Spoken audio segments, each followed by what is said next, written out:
Please.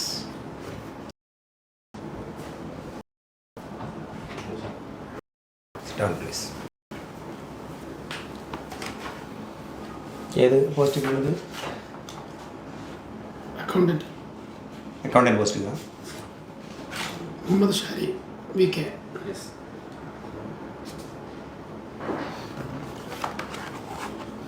എന്താ experience ഉണ്ടോ? പരിചയമില്ല. ഏത് കോഴ്സാണ് എടുത്ത് പറ. 3 വർഷം BCom ചെയ്തു. അത് കഴിഞ്ഞ് 2 വർഷം MCom. അത് കഴിഞ്ഞ് 1 വർഷം അക്കൗണ്ടിങ് ക്ലാസ്സിന് പോയി 1 അവർ. ഡെയിലി 1 അവറിലെ? ഓക്കെ, അത് 2 കഴിഞ്ഞു. Very good. ഇപ്പം പിന്നീട് പരിചയം ഒന്നും ഉണ്ടായിട്ടില്ല?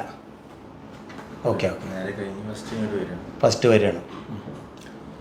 ഏതായാലും ഡിഗ്രി എടുത്തിട്ടുണ്ട്, PG ഉണ്ട്, പിന്നെ 1 ഇയർ ടാലി പിന്നെ കോഴ്സ് എടുത്തിട്ടുണ്ട്. എക്സ്പീരിയൻസ് ഇല്ല, കോഴ്സ് എടുത്തിട്ടുണ്ട്. ഇത്തരക്കാരെ തന്നെയാണ് നമുക്ക് വേണ്ടത് അല്ലേ?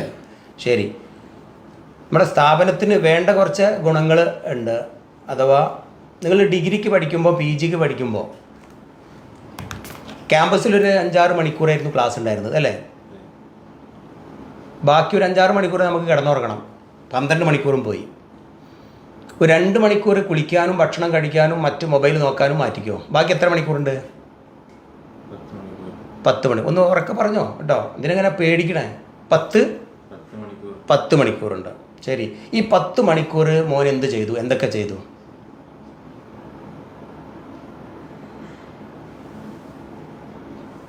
ഇതാണ് ഇപ്പോഴത്തെ അവസ്ഥ.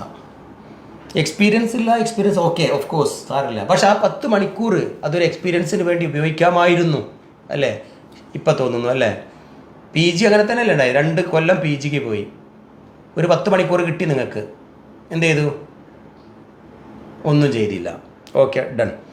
ലാസ്റ്റ് ഒരു വർഷം നിങ്ങൾ ടാലിക്ക് പോയി, ടാലി പഠിക്കാൻ, കമ്പ്യൂട്ടർ അക്കൗണ്ടൻ്റ് ആവാൻ വേണ്ടിയിട്ട് പോയി അല്ലേ? അപ്പോൾ ഏകദേശം നിങ്ങൾക്ക് ഒരു 15 മണിക്കൂർ ബാക്കി ഉണ്ടായിരുന്നു. യെസ്. നേരത്തെ 10 മണിക്കൂറായിരുന്നു, ഇപ്പോൾ 15 മണിക്കൂർ. കഴിഞ്ഞ ഈ ഒരു വർഷം 15 മണിക്കൂർ കയ്യിലുണ്ട് ബാക്കി. എന്ത് ചെയ്തു?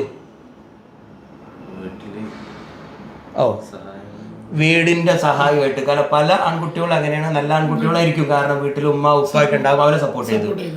വീടിൻ്റെ കാര്യങ്ങൾ സഹായിച്ചു. Very good. അപ്പം നമുക്കൊരു കാര്യം ചെയ്യാം, ആ വീട് സഹായിച്ച ഇവരെ നമുക്ക് ഒരു വർഷത്തെ എക്സ്പീരിയൻസ് ആയിട്ട് പരിഗണിക്കാം.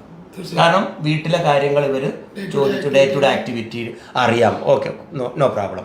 അപ്പോൾ മോനോടുള്ള ചോദ്യങ്ങൾ ഇനി ആ ലെവലിലാവട്ടെ. അക്കൗണ്ടൻ്റ് ആണല്ലോ, ഇവർ നമ്മുടെ കമ്പനിയെ ഇനി സാമ്പത്തികമായി ഹെൽപ്പ് ചെയ്യേണ്ട ആൾക്കാരാണ്. എൻ്റെ വീട്ടിൽ ഒരു മാസത്തെ ചിലവ് എത്രയാണ്?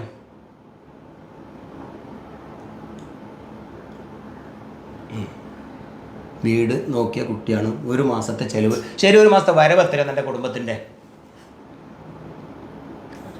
അറിയില്ല, ശ്രദ്ധിച്ചിട്ടില്ല. വേണ്ട, ഒരു മാസത്തെ കറണ്ട് ബില്ല് എത്രയാണ് മോനെ? അതും അറിയില്ല.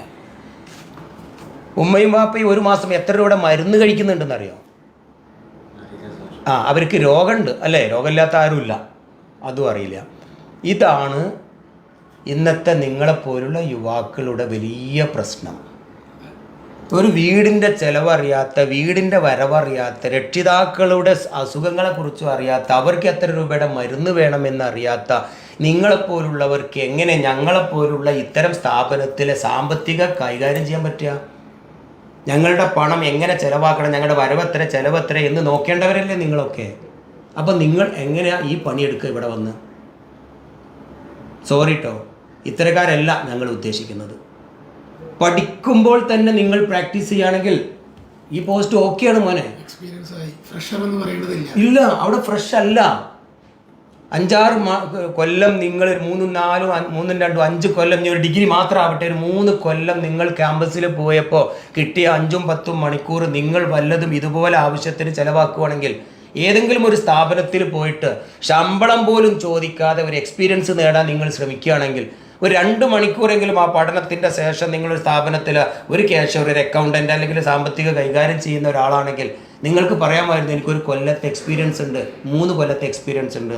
ഇനിയെങ്കിലും അങ്ങനെ ഒന്ന് ശ്രമിക്കുക. ഡിഗ്രി മാത്രം കഴിയലല്ല, ആ ഡിഗ്രിയോടൊപ്പം പി ജിയോടൊപ്പം ഒരല്പം എക്സ്പീരിയൻസും കൂടി പഠന നേരത്തെ തന്നെ നിങ്ങളൊന്ന് ശ്രമിക്കുകയാണെങ്കിൽ നിങ്ങളെപ്പോലുള്ള യുവാക്കൾക്ക് എത്രയോ പോസ്റ്റുകളാണ് ഇവിടെ ഒഴിവ്. അപ്പോൾ ഞങ്ങൾ തന്നെ ഇത്തരം ഒരാളെ കിട്ടാൻ വേണ്ടി എത്ര രൂപയാണ് ചിലവാക്കുന്നത്? ദിവസം ഇൻ്റർവ്യൂ ചെയ്യുക, ഇങ്ങനെ പത്രത്തിൽ കൊടുക്കണം, ടി വിയിൽ കൊടുക്കണം, ഫേസ്ബുക്കിൽ ഇടണം, ഇങ്ങനെ ആളെ കൊണ്ടുവന്ന് അവർക്ക് ചിലവെത്രയാണ് നിങ്ങൾ ചിലവാക്കുന്നത്? എന്നിട്ടും അനുഭവമുള്ള എക്സ്പീരിയൻസ് ഉള്ള ഒരാളെ കിട്ടുന്നില്ല. അപ്പോൾ മോനൊരു കാര്യം ചെയ്യാം, നാളെ മുതൽ തന്നെ എക്സ്പീരിയൻസ് നേടാൻ ശ്രമിക്കുക. എവിടെ വീടെന്ന് പറഞ്ഞു? ഇവിടെ മലപ്പുറം ജില്ല പരപ്പനങ്ങാടിയിലാണ്. ഒരുപാട് സ്ഥാപനങ്ങളുണ്ട്. ശമ്പളം ഒന്നും നോക്കണ്ട. ഒരു കൊല്ലം ഏതെങ്കിലും ഒരു അക്കൗണ്ടന്റിന്റെ കീഴിൽ ഏതെങ്കിലും ഒരു സ്ഥാപനത്തിൽ ഇതുമായി ബന്ധപ്പെട്ട ഏതെങ്കിലും ഒരു ജോലിക്ക് ശമ്പളം ചോദിക്കാതെ മോൻ പരിചയം നേടാൻ ശ്രമിക്കുക. എന്നിട്ട് അടുത്ത പ്രാവശ്യം അപ്ലൈ ചെയ്യും കേട്ടോ. ശരിയോ?